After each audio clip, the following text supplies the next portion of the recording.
thing that you'll probably never hear in school again from this point is that you don't want to raise your hand. You want to conduct this like a conversation, that you want to learn more about the topic, right?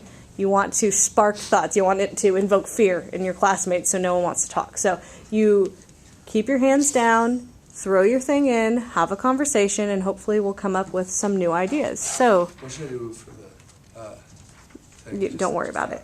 But your questions, David, you don't have to go in any particular order. You can pick your favorite one. Wait, can I request something, David?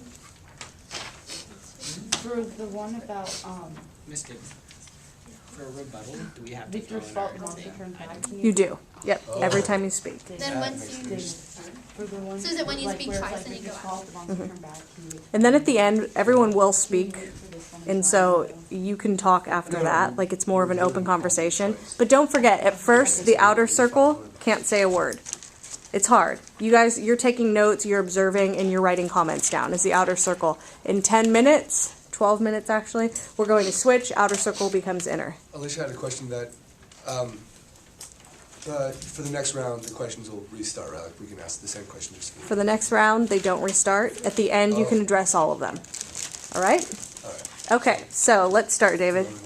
Okay. Welcome to the first round of the Socratic Seminar for Frankenstein. All right, first question. Why do you think Mary Shelley subtitled her novel The Modern Prometheus? Discuss. So, Mary Shelley subtitled it The Modern Prometheus because Prometheus was a story of how this titan created humans out of clay. And the gods weren't very happy because this was another thing given life, another thing given power. And parallel to Frankenstein, Dr. Frankenstein created this creature that wasn't really supposed to be made. It was against the laws of nature, against the laws of perceived humanity. So it's more the fact that Frankenstein created a human and Prometheus created a human. What was wrong with fire? Why couldn't he give that to It was a god's humans? special privilege. Okay. And humans weren't worthy enough to have it. It wasn't something that they deserved. So could it be said that fire and creation of life are on similar planes? Yeah. Does anyone else have something to say? This is a loaded question. Come on, guys. All right. So I guess we'll. Oh, never mind. I also found another similarity. Both characters, both Prometheus and Victor, suffered in some way. While Prometheus was attacked by, I believe it was an eagle, and his liver was eaten out every day, day after day. And Victor suffered through his family because of his actions and his neglect of the creature. His family was affected as well, and so he suffered through that. So that's two similarities between those two characters. I found that it really contradicted it, however, because whereas Prometheus loved his creation, Frankenstein thought it was, hated his creature and wanted to destroy it, so I found that interesting. So Prometheus was punished for his love, but Victor was punished for his hatred. Exactly. I was about to say that. Thank you, Tony. But if we drew the analogy, what would that be? What is the analogy? Prometheus is to fire as Victor is to... Creation's Everybody, come on. the parallel is that Prometheus has given fire to humans, something that's solely for God.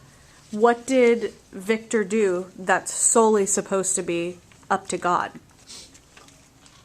He gave life. He created life. He gave a man. So that's the direct analogy.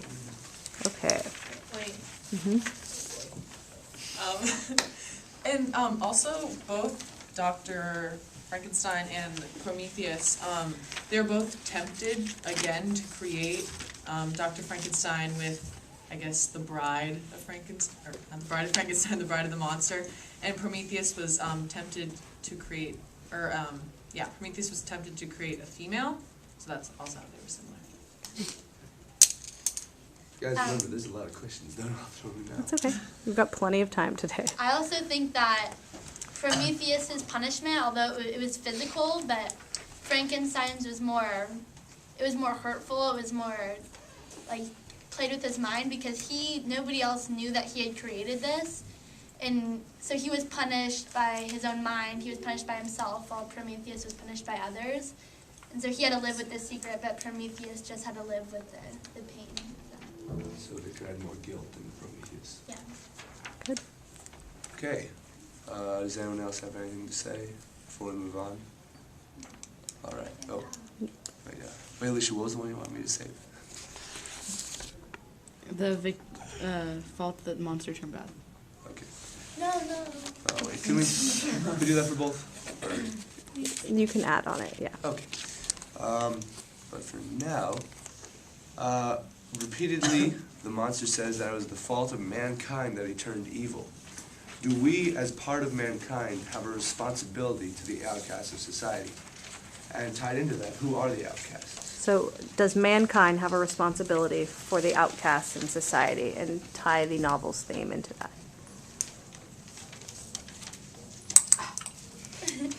Okay, so first of all, he says, is the fault of mankind that he turned evil?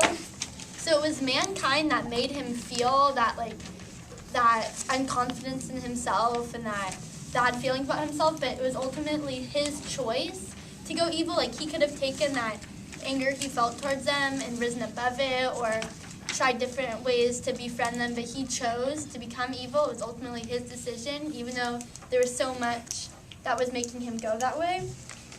And so, do we have a responsibility for the outcasts of society? I think we do. We have a responsibility to be aware of our influence on what our actions are, because everything we do affects other people. Everything we say to them, everything, how we act, our body language. Because there's people, they probably were just, it's really ironic because they were just scared for themselves, so they were acting that way. But they didn't realize that their influence was like that, so we just have to be aware of that. And then the outcasts are just the marginalized, I'm going to St. Anthony's tomorrow, so I was just thinking about like the poor people, the disabled, the less fortunate. Just school too, like the kids that alone that learn and just the sad one.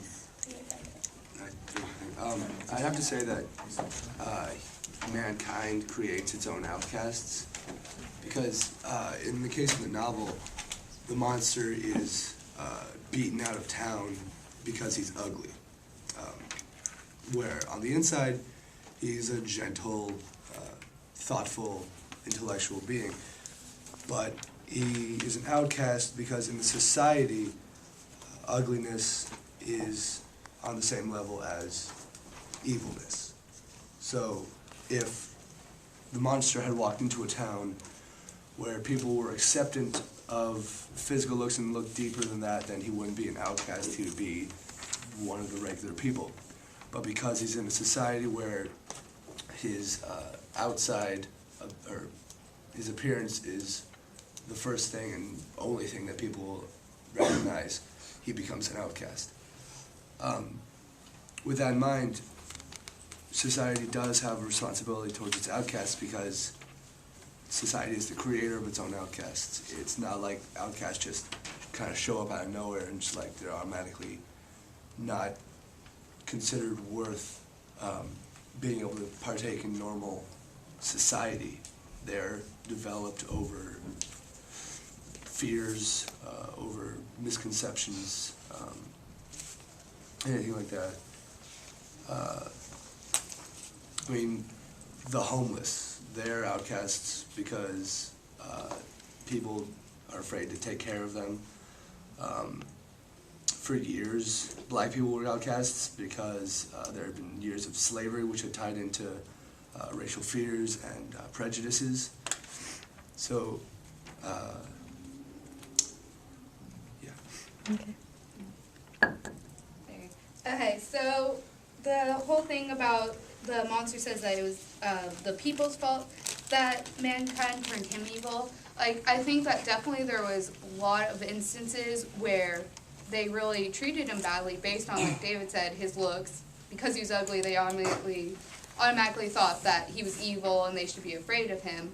But I think ultimately, like Sophie was saying, it was his decision on whether he could rise above that, and he didn't. And so like that whole situation kind of reminded me of the movie Iron Giant, because we see him like, I mean, not the whole creation part, but like his eternal struggle, because like everyone was afraid of him, and he turned into the machine and the army thing.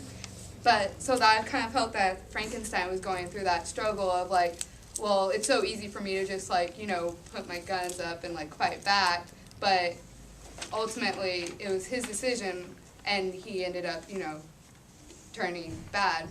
And so also I think we do have somewhat of a responsibility for the outcast, you know, but I don't think we have all the responsibility. Like, we can't coddle them, we can't, I think we should just treat like everyone the same, and then there wouldn't be the outcast. So